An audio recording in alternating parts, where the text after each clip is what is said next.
যে দীর্ঘ কয়েক মাস ধরে বহু লোকের পরিশ্রমে বিভিন্ন রাজনৈতিক দলের অংশগ্রহণে আমরা যে ঐকমত্যে পৌঁছেছি, বেসিক্যালি প্রায় ৮০-র উপরে সংস্কারে, তার ভিতরে বেসিক কতগুলো পয়েন্টস আছে যেটির সংখ্যা ১৯টির মতো, এবং এখানে আমরা সকলে সিগনেচার করেছি। এখন যেটা প্রয়োজন সেটা হচ্ছে এটাকে আইনি ভিত্তি দেওয়া, এটাকে ইমপ্লিমেন্ট করা, এবং এই সনদের মাঝে যেগুলো আগামী নির্বাচন সংশ্লিষ্ট সেগুলোকে আগেই পাস করিয়ে তার ভিত্তিতে নির্বাচন দেওয়া, সেটা হচ্ছে ইম্পর্টেন্ট। আমাদেরকে এটা বলা হয়েছে যে এটা যে সমস্ত পয়েন্টে আপনারা একমত হয়েছেন সেগুলো নিয়েই সনদ, এটা সাইন করুন। ইমপ্লিমেন্টেশনের ব্যাপারে আমরা আপনাদের সাথে একমত হয়েই সেটা আমরা করব। আমরা আজকে এটা বাস্তবায়নের জন্য ওনার দৃষ্টি আকর্ষণ করেছি। উনি আমাদের সাথে একমত হয়েছেন যে এটা বাস্তবায়ন যদি না হয় তাহলে এই পরিশ্রম তো কন্ডশ্রম ছাড়া কিছু নয়। তো সে কারণে উনি বলেছেন আমি যথাযথ উদ্যোগ নেব। আমরা সেখানে বলেছি একটি আদেশের মাধ্যমে এটাকে সাংবিধানিক মর্যাদা দিতে হবে। এটা কনস্টিটিউশন নয়, এটা হচ্ছে এক্সট্রা কনস্টিটিউশনাল অ্যারেঞ্জমেন্ট, যেটা কোনো সরকার এরকম একটি পরিস্থিতি পড়লে দেওয়ার এখতিয়ার রাখে।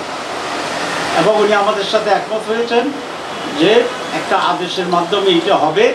কারো কাছে এটা কেউ বলেছেন অধ্যাদেশ দেওয়ার জন্য। অধ্যাদেশ খুব দুর্বল, অধ্যাদেশে এগুলার সাংবিধানিক মর্যাদায় যাওয়ার মতো স্ট্রেংথ অধ্যাদেশে নেই, কিন্তু আদেশ ইজ ইকুইভ্যালেন্ট টু সাংবিধানিক পরিবর্তন, পাওয়ার এবং অথরিটির দিক থেকে।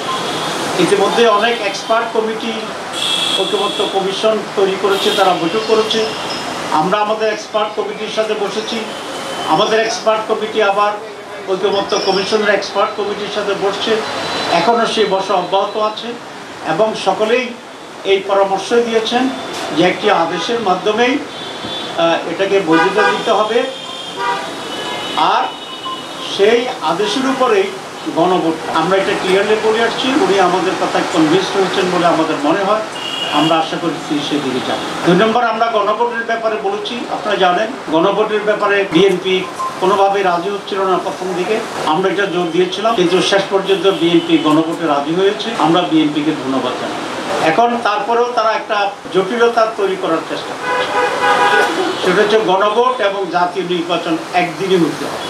দুটো একেবারে আলাদা। একটা হচ্ছে জাতীয় নির্বাচনে জনপ্রতিনিধিরা নির্বাচিত দেশে কারা সরকার চালাবে সেটা সিদ্ধান্ত, আর গণভোট হচ্ছে আমাদের কতগুলো রিফর্মস, সংস্কার, যেগুলো কিভাবে সরকার পরিচালনা হবে, কিভাবে নির্বাচন সুষ্ঠু হবে, কিভাবে প্রধানমন্ত্রীর ক্ষমতা থাকবে, এসব মৌলিক বিষয়।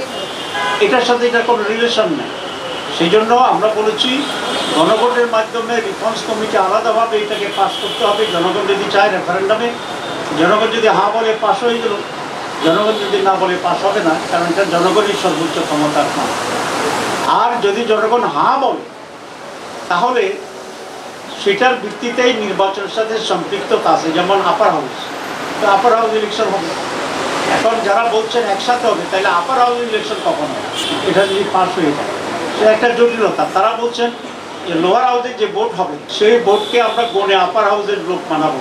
তো আপার হাউসে তো ভোটে হইল না, আপনি এক ভোট দিয়ে আরেকটা স্টেজে আপনি কীভাবে করবেন? এটা আইনগত বৈধ নয়। কেউ যদি এটা চ্যালেঞ্জ করে এটা বাতিল হয়ে যাবে। এটা হচ্ছে আপনার বাচ্চা হওয়ার আগেই নাম রেখে দেওয়ার অবস্থা, ছেলে নামে আপনি জানেন না, ঠিক আছে? তো ততক্ষণ পর্যন্ত তো আপনার আপার হাউস হইলই না ভোট পর্যন্ত, তো আপনি কাকে ভোট দেবেন? সেজন্য এগুলো একটা, আবার যেহেতু তারা গণভোট চায় নাই, জনগণের চাপে সেন্টিমেন্ট দেখে তারা রাজি হয়েছে, কিন্তু প্যাঁচ একটা লাগাই রাখছে। আবার আমরা বলে আসছি যে কোনো প্যাঁচ টেস এখানে আমরা বুঝি না। সহজ সরলভাবে গণভোট আগে হইতে হবে, আলাদা বিষয়। এটা যদি হ্যাঁ হয় এই ভিত্তিতে নির্বাচন, এটা যদি না হয় এটা মাইনাস করে নির্বাচন, খুব সোজা জিনিস। এখন প্রশ্ন তুলেছে তারা যে সময় আছে কিনা। সময় আসছে। আপনারা জানেন 2টা গণভোট হয়েছে বাংলাদেশে, 3টা হয়েছে। এর মধ্যে একটা হয়েছে 21 দিনের ব্যবধানে, একটা হচ্ছে 17 দিনের ব্যবধানে।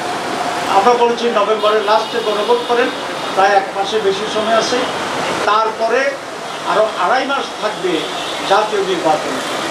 সুতরাং এখানে সময়ের কোনো সমস্যা। কষ্ট তো হয়েছে, অনেক খরচ হবে, না, অনেক খরচ হবে না।